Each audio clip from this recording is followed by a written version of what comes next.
Koffee. I'm Mr. King. Y'all know my partner, Joe Cool. What's going on? All right, so before we start, I guess first we got to say congratulations to the Denver Nuggets. Got to give them their props. You know, they came in and did what they came to do. And then we also got to give it up for Miami Heat. Regardless of how we feel about it, they got there, they held their own, and they just ran into a brick wall. That's all. Literally. Yeah, that's all we can say to them. But before we get started, please like, comment, subscribe, and share the video if you can. All right, let's talk about this first. We got to talk about Julius Randle. I know you wanted to talk about it last week, and then we kind of got sidetracked. So I'm going to pose the question real quick is, should Julius be forgiven for his playoff performance, being that he was really injured? So in the comments too, if you think that played a part, and I know it hurts because of what he did the last time we got to the playoffs. So even though he fared better this time around, my only problem with his injury is that, did the coaches know? You know, like, did the coaches know he was injured? We knew he was injured. Remember, he had the ankle injury. He had to sit out. I remember when I saw him playing, he was trying to play hard when he came back. And you could see him start limping again, like when he went up, trying to play aggressive. But I don't know. My heart can't do it. Because when Melo was injured, remember, JR was injured, I think he couldn't play. Melo was injured, Melo still gave it his all and gave us a fighting chance. Well, that's why I say players is injured. But that's why I say, do the coaches know? And talking about Julius' case, that's why I say, do the coaches know? Because if the coaches know, and you still leaving it up to Julius, at some point, if he's not producing because of the injury, then you have to go another route. That's why I say, and then did Julius hide some of the injury because you want to play? Because you remember the incident earlier in the year when he had that skirmish with IQ when he was injured, and people want to help him off the floor. I think Grimes tried to help him, Deuce tried to, and then he just flared up on him because you want to walk off the court as Superman. But sometimes the reason why trainers do that to carry you off so that you don't put pressure on it, more pressure, and do more damage. Right. So sometimes that heroic feat in terms of an athlete, you hurting the player, showing I can walk off on my own, but you're doing more damage than good. So even in that sense, if Julius can't get out of his own way, coaches have to make the decision for him. So that's why I was like, I kind of feel now that it was an injury that probably was lingering, I think more than the coaches knew. I mean, listen, he was on the court, and all he really do is shoot step back jumpers. Well, I ain't making excuses for his performance, but I'm answering the question. All he really do is shoot step back jumpers. Really. Kobe had no knees. You hear me? But he do more than that. Listen, Kobe had no knees. All right, but let's get this straight though. You can say this, Julius. I can tell you now, he probably ain't going nowhere. So when you say you done, I didn't say I was done. I'm saying you said, do I forgive him? No, you supposed to do. No, I don't forgive him either. Yeah, you supposed to do what you came here to do. You supposed to leave it out on the floor. I think he did that. I just think he was limited. I'm talking about, so if that's for leaving it out on the floor and you're going to try to cover it up with, I was injured, I need surgery, then I don't know. Yeah, and that's not, he didn't. Because like I said, J.R. Smith, his injury was a real injury. We can't compare that. But we talking about the guy. What I'm saying is, you talking about the guy that's supposed to carry. I'm talking about, but this is stuff that happens not even on. Yeah, everybody's hurt. Everybody plays hurt. Yeah, but I was just saying that in Julius' case, this is a totally different scenario because of what happened last time in the playoffs. Last time he just mentally couldn't do it. So this time it seems like he was more prepared to do it and played a whole lot better this time. But if something was missing, even though he played better. So I'm saying that extra effort, could the injury have been a reason for the extra effort? But I wasn't really taking a shot at Julius. I was just saying that not knowing that now, could that affect the way some people would see him? I mean, probably for certain players or certain injuries, it's on your mental when you want to go to the rim and dunk on somebody, but then you realize if I come down, I can't come down the way I want to come down. Yeah. So I can't do those little things. Yeah. So but then there's other things that's supposed to be in your toolkit that you're supposed to be able to do. And a lot of the things that he do, other than going to the rim with force, is the post moves and right, and you can't do and it. And you're not doing those. Yeah, and you can't. Right. I'm talking about you can't do them effectively, but for the type of injury it looked like he said he had, or they say he had, I don't know if it affects you that much. No, I think it do. I'm talking about ankles. I'm talking about Jimmy Butler injuries, right? He had to sit. So who knows what injury he probably had? If they come out and say, "Oh, he had a knee injury," he beat the Knicks with that injury. Yeah, well, so again, Tyler Hero, they talking about he coming off a cast. They talking about he might play. He might have been able to play. Yeah, so people play hurt all the time. That's what I'm saying. They play hurt all the time. Yeah, so but just making the comparison. Is that an excuse for the NBA level of basketball injury? No, because if it's that bad, they won't even let you play. No, I don't know about all that. Jalen Brunson was injured, so on 2 different areas. Was it enough for him to have to need surgery? Maybe not, but Jalen Brunson was injured, and you can clearly see that he was injured. Yeah, but I do think in Julius' case, the tape up, the wrap up. I think Julius' case might be a little bit different when you have, because you still have to compare the two playoffs. Yeah, that's what I'm tired of feeling like I'm bashing Julius too, but I can't make. But anyway, I got a feeling he's coming back. I can go either way. I'll take him back. But we would definitely some changes. We'll get into that. All right, another thing I want to top on real quick, and this is almost like a funny one because I have been hearing and reading about RJ looking like the steal of that draft. What Ja Morant is going through and what Zion is going through. Guns and buns? Yeah. Oh, my God. This is just, like, crazy. It's crazy on both sides, Ja Morant was crazy. Zion, I can't fault him for that. Nah, I don't fault him for that. I'm not paying nobody no. I don't care how much. Listen. You can't go by that neither. Zion 23 years old. We just watched Winning Time with Magic Johnson. Magic Johnson was wilding. Yeah, nobody. You know what I mean? So I'm not faulting him for that. Like it's just bad because you about to have a baby and the other person say, "Oh, but he." Yeah, and it's bad too because you ain't played. So now we thinking about you training and rehabbing. I was watching Joe Budden podcast and he was like, when he gained that weight, he said, "I know that kind of weight." He said, "That's that kind of weight when you doing and you just eating and sleeping." Yeah, because I think nobody's not going to criticize him for the money he laid out because with Jordan Poole, but you ain't see what was that $500,000 Jordan Poole they said gave I think but it was Spice thing. Yeah, but I think there was like a date, but Paul Pierce with Garnett. Oh my goodness, that one is. That's what I'm saying. These kids is learning from them. No, Paul Pierce need to be. I don't know if he was serious. Nah, he was serious. He was drunk. He was high. He was. You had to give it up to Garnett for trying to, keep it. But Pierce, that was But I think Pierce. I think he knew, but then doubled down. Nah, and it wasn't. First of all, it wasn't right, because that was a national syndicated thing. Yeah. Even though that was Garnett's thing, but that was for the NBA. Mm-hmm. So you got NBA money coming, and like somebody said, when you try to put your boy on, this is what your boy do to you. Exactly. They try to give him some work, and I don't think that was fair. I don't think that was fair to do that to Garnett. Because remember, we always talk all the time that stuff is changing. So with Paul Pierce, I don't think he can separate the YouTube to where you can kind of get away with it. Well, not when you from like when it's sponsored by Showtime. Well, especially when you're not in the right headspace. Yeah, you don't. Because YouTube and all that, they can get away with it. Remember, they're drinking. Yeah, but he knew. Yeah, but he knew. HBO, but LeBron James, remember, they on there getting haircuts, sipping on something. They curse more. It's hard to separate the two. You know what I mean? So, I mean, in his defense, but you wildin'. Yeah, that was crazy. But do you know what's crazy? This is reality, but you ain't supposed to.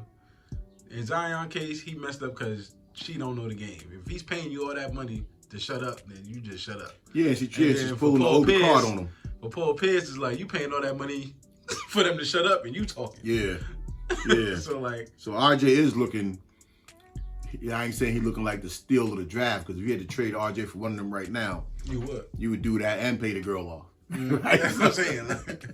All right. So anyway, but RJ RJ just didn't come out yet, But that's what they were saying too. All the NBA players did that and doing that, especially in the area where it wasn't no social media.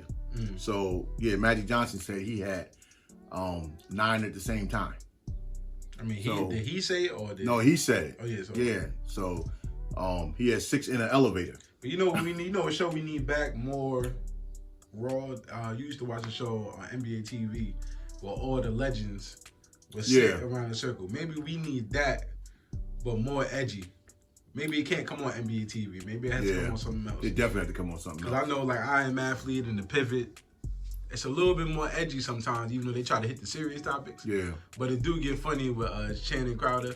But maybe they need to bring that element to more edgy to talk about this stuff. Because it do happen. Maybe it's not supposed to be talked about. I don't know. But I don't know. Maybe it's not supposed to be talked about. But this stuff, we see it on TV shows. We see it. Because if you don't put it out, somebody there gonna put it out. You know, somebody in the background. Somebody's always filming. You have to assume somebody's always filming. I would. And I seen the Zion thing. It's funny. I was in shock. I just found it funny because I found it funny got caught. Too. Like, yeah. I mean, if he was playing, I probably would have took it different. But you out. I mean, you're not even playing a quarter of a season. But I think in his case, when he's playing, he's actually playing good. Yeah, he's playing hella good. So I think that's the difference. When John Morant ain't holding up a gun, he playing good. Well, we'll see. R.J. Barrett clean as a whistle. And he play good sometimes. He play good sometimes. So what you think about? And we just freelancing today, y'all. So, what you think about Josh Hart, and how far would you go to keep him? For Josh Hart? Yeah, because he's unrestricted free agent, and rightfully he's supposed to opt out. You worth more. Out? You have to. He not yet, but you're gonna. You have to opt out. But he opting out with the hopes of the Knicks still re-signing him. Yeah, so I was gonna say how far. I think I don't think he's trying to break the bank. I don't think he's trying to break the bank. Especially, I don't know if you got it on there, but especially with Chris Paul getting, I think you take it easy on the Knicks. I know you do what you got to do to keep him first, because he came in and changed the coach. But he is. So you got to keep that. I think he understands that he wants to stay in New York. Yeah. So. Yeah, but I don't think you give him what he owed. Right, and it don't have to be. Remember, when it looked like we overpaid for Brunson, only based on what Dallas offered him. Based on what Dallas offered Brunson, we overpaid. Based on Brunson's performance, we underpaid. You know, Dallas wasn't giving him nowhere near what we gave him. Right. But based on what he did for us, we underpaid. Yeah, I'm uncomfortable with paying him. So you have to give all-star level. Well, I mean, for his caliber for his market. I remember somebody put in the other day on Instagram, you can't give him because he don't shoot. He shoot well enough. Yeah, he shoot well enough. Yeah, you got it. You don't have to break the bank on him. Good, but he's a priority. Yeah, he's getting superstar level money. And John Morant probably just an all-star. Yeah, because whatever money he's due, I'm pretty sure that's not going to affect the money you would need to bring in a top level player if you could. Right. So, but my thing is, nah, you don't got to break the bank. I don't think he expects you to, but he should look in his account this summer and see a big upgrade based on what he brought to the team. Right. For all Brunson was already doing, he just took it to another level. Yeah, don't mess up the culture and not try to keep him. And it seemed like Brunson and Hart, they are the coach. Yeah. So you got to pay for that. That costs money. All right, so you talked about Chris Paul, right? So I seen something, and I don't know why this thing keep popping up. And we always can see it with Chris Paul and all the other stars. I mean, I doubt Knicks is probably on his radar, but yeah, the Knicks shouldn't be on his radar. If I just thought about it, we didn't use D-Rose at all. Nope. Now Chris Paul is another person that get hurt a lot. What happened if he could actually come off the bench after Brunson? Don't get hurt. Play with Brunson for a little bit, because that's what we did anyway with Brunson quickly. You know what I mean? Yeah. And have them do that all season long. They don't got to get hurt. Both of them, nobody can hold them. I mean, he don't hurt you. Chris Paul don't hurt you. Then that means the other player that you get don't got to be the superstar that we want. He just got to be the all-star that we need. And I feel like we way better off with Randle. Then I think we look totally different. Well, the only thing that you would hope for with Chris Paul, and we see that's not really working with the other veterans, is a guy like Randle and them. He could put them in, like when you need Randle on the block, get in your comfort spot. I got you. But it's just that when you come to the development of some of our players that we already got, like we have to consider what we're going to do with Deuce.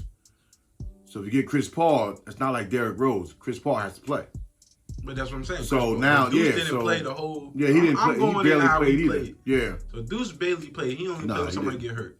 Quickly, Chris Paul, you going with Chris Paul. But I'm thinking about Chris Paul is I don't know if he's gonna buy into the fact that I'm looking at you a leader, that vocal leader that we probably missing. You're not gonna take no mess. You're gonna show up to practice. You're gonna hold everybody accountable. Which I don't know if Brunson vocally does that. I know he's a leader, but I don't know if he vocally gonna tell you show up. Who gonna talk to Randle and calm him down? Yeah. Maybe you can do that. I don't know if anybody else can do that. Yeah. He probably. I'm sure he could do that, but it's just that I don't know. I don't know what we changing the culture.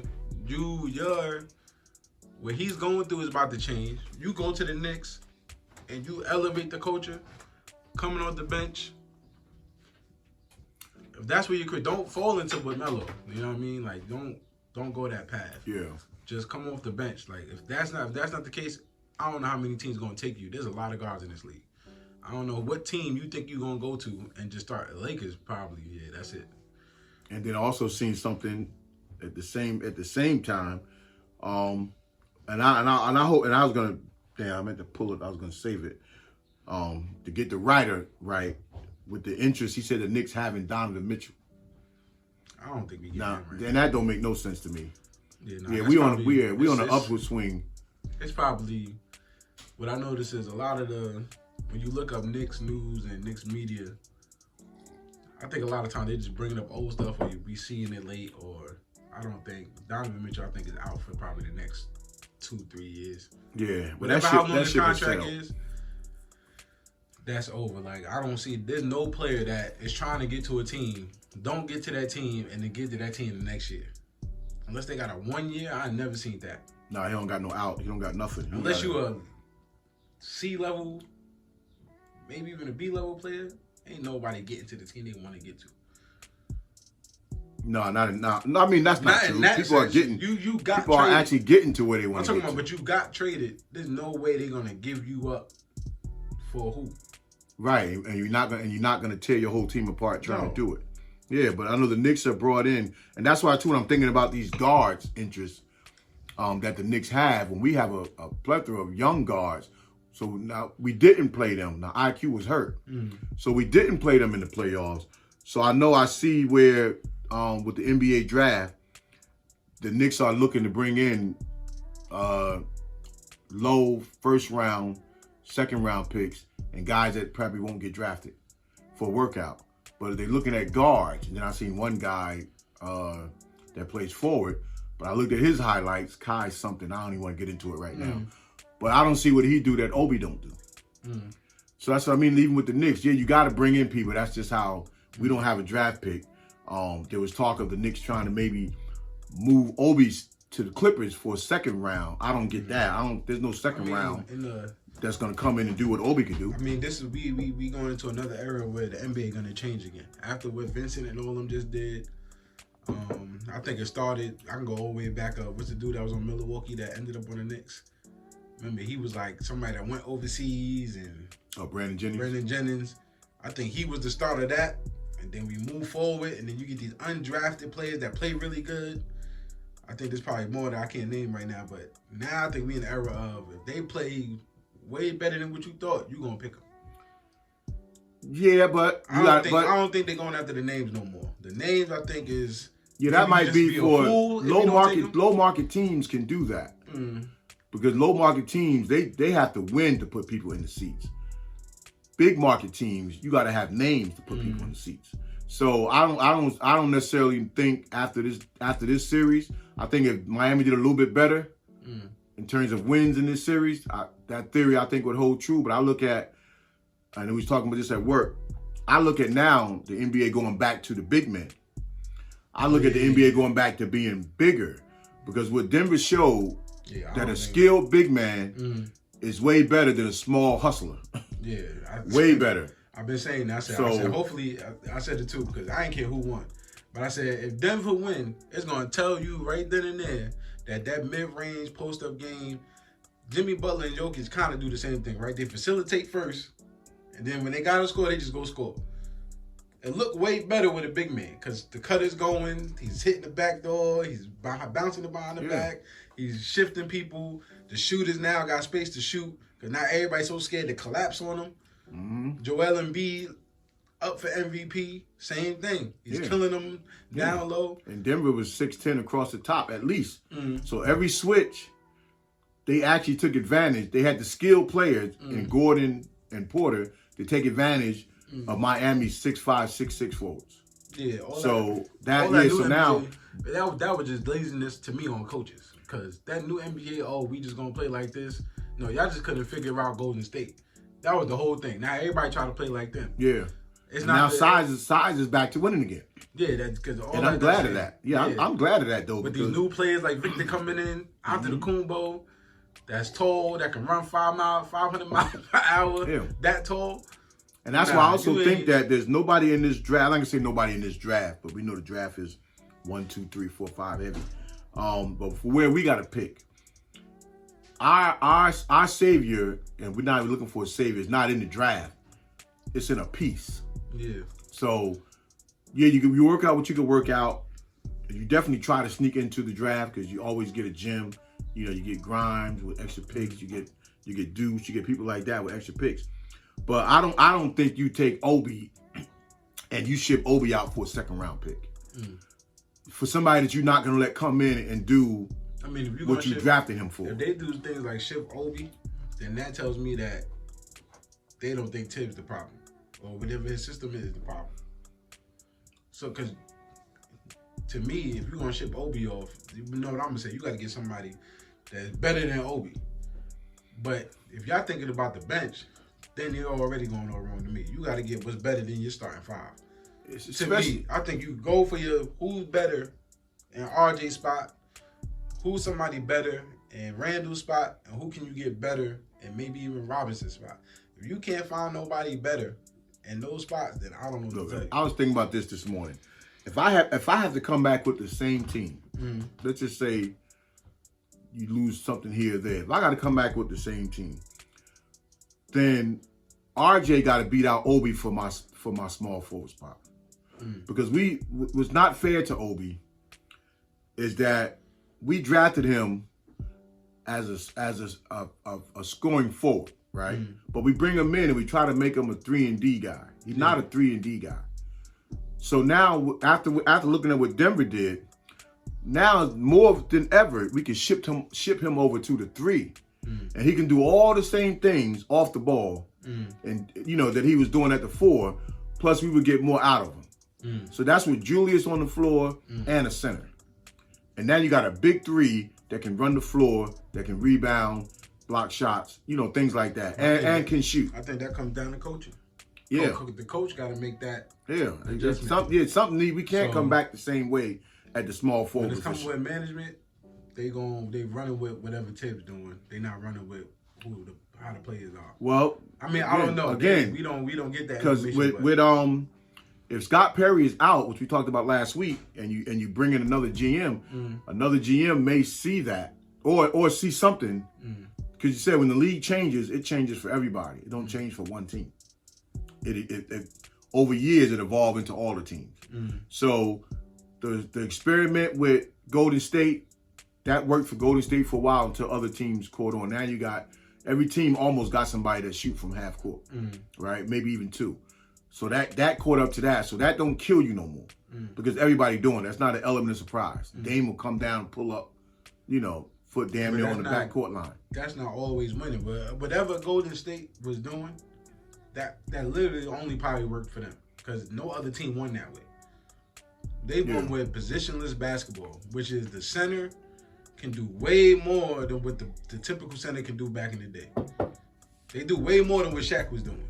Well, they don't do way. They do way more. Not saying they way better. I'm saying they doing. Because passing. You basically not playing as a center. They shooting threes. Yeah. They coming down court. A center doing way more than what the typical. Yeah, because you're using a power. You're basically using a power forward or a small forward, really, as a center. From 1 to 5, You don't know. It look like they could play every position. And that's what we got on the Knicks if they shifted it around. Yeah. RJ don't play that way. So, yeah, if you put OB down, maybe we start to look like a Milwaukee or a Denver. Yeah. Maybe if you give Robinson more of a role than just rebounding, maybe he is better than you're not going to know until you try it.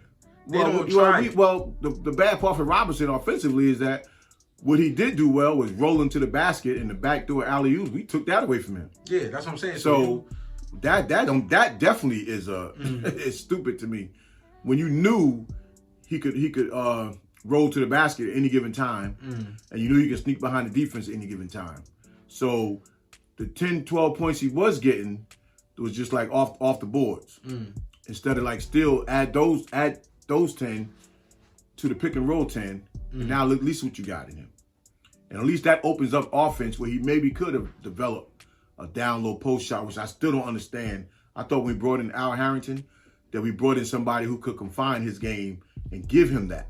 So I don't get that part neither. So if the Knicks are not going to develop our players, and you think of who did we actually develop, to me, Grimes is underused. Deuce is underused. The closest we got so far really is I think Barrett, just because he do what he do, is IQ. As far as drafted, IQ is the closest one that you might say, okay, he did well under the Knicks coaching. You know, but everybody else, they're getting it so sparingly, but they're not giving the same opportunity. I ain't talking about minutes. I'm talking about production on the court. They're not giving the same ball look that they got in college and places that to be able to play their type of game. So I don't see nobody in the draft we're going to pick up that we're going to bring in here, whatever their skill is, and throw them the keys. We ain't going to do that. So let's work with what we got and then at least find that real missing piece that we missing. Now, if that piece is in the draft, fine, but we know it's not. Because if we bring them in, what we going to do with them? Yeah, that'd be my issue. Yeah, so the Knicks, they're not gonna play him. They have decisions. Yeah, they have decisions to make. Around. Yeah, there's no sense in overhauling this team.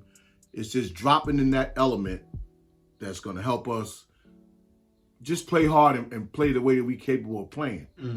A consistent guy, because you got to think that Julius may be back. If he's not back, now you look different. I'm talking about Julius.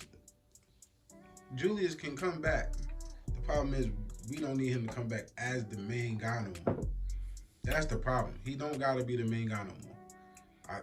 The show Winning Time. When we watch that show Winning Time, it shows you that these coaches got to make the hard decision. They got to go with what's changing in the league. They got to put their ego aside, and they got to make the hard decision to go with who they think should play. If you think the rookie or the person that should get that role should play, and that veteran got to sit down, they got to sit down. Like, use them for what they use for. If you brought in a dead-eye shooter, a scorer that could shoot, deadly, Julius could come back as he ain't gonna be the main guy no more because Brunson just went there, like you said. So but Julius can still be Julius for our team, but that other forward has to be a guy. That bailout guy got to be an automatic bucket. Like, I can see Anthony Towns coming in, and then Brunson and Towns is kind of, and then making the game easier for Randle. I can see that, but then any score opposite Randle to me makes it easier for Randle. I don't care who it is. But Randle now got a steady score. Yeah, Randle now got to play as, or I'm gonna cut to the basket. Let Towns see the cut. And dish it down to him. Well, that'll go on Tibbs. That's what I'm saying. That got to go on coaching. Yeah. Because that's how I would play it. I'll let Towns come up, facilitate with Brunson. Brunson can kind of play like a 1/2. Yeah, and I think Julius bought into that beginning of the season because remember he was cutting a lot early this season. That was like part of the offense. What? Part of the Towns, Chris Paul coming off your bench. Come on now, I'll do it. Listen, I'll take Towns. The more I think about it, Towns. After looking at the Joker, say if we can keep Mitch, send him to the bench. Get rid of like Hartstein or RJ. Get Towns or something like that. Move Obi to that to RJ spot. Say Chris Paul, we can just get him for the veteran minute to come off the bench and play with Brunson. Come on. Yeah. We go. That's a win. with something like that, you could keep Fournier, but you'll need Fournier's money to That's get what I'm saying. Towns. Fournier now, somebody like Chris Paul could tell him, like, I only need you to shoot. Yeah, but his money you probably need that money to get a Towns. Oh yeah, but yeah, but we would still need a shooter. But then imagine our team now. Yeah. With actual starters now coming off the bench. Yeah. No, this could be this could be an interesting season if, and it all predicates on, to me, what we do with RJ or what we do with Randle. To me, I like RJ. I could live without RJ. Yeah, me too. Now, you know, because it's like we waiting too long. If we're not gonna have him, I don't know what more he could do, other than like say he's the main man. But the shooting part for somebody that's the main man, that's not enough for me. You know, all the driving, I love it. I love when he going left driving. I don't care what Stephen A. say. You can't stop him going left. Yeah. Even though as the season wore on, he was being met at the rim with that left. So teams are figuring that out. If he was dunking on somebody every play like John Morant, doing 360 layups, and we would still lose, I probably wouldn't even care. I'm at least excited. Yeah, so you know what I mean? Knicks we got decisions to make, but the draft, I don't know. We next week's show we'll get into who the people the Knicks are targeting. I started doing some of my homework on it, but I'm just looking at what we're gonna do in free agency. You know, is that piece out there that we can obtain in free agency and make our team better without really overhauling it too much? We know they're gonna keep it quiet now, and seeing what they did with Donovan Mitchell. Yeah, I think the Knicks not gonna say nothing until it actually happens. They're not gonna say they're targeting. They're not gonna say nothing. All right, so anyway, today is the day after the NBA championship. Again, kudos to the Denver Nuggets. I trade Randle. Hold on, my bad. I trade Randle, RJ, Obi, and get Victor numbers. Yeah. Who got the first pick again? Spurs. Oh yeah, Pop ain't giving that up. So that's dead. All right, folks. So until next time, peace. Peace.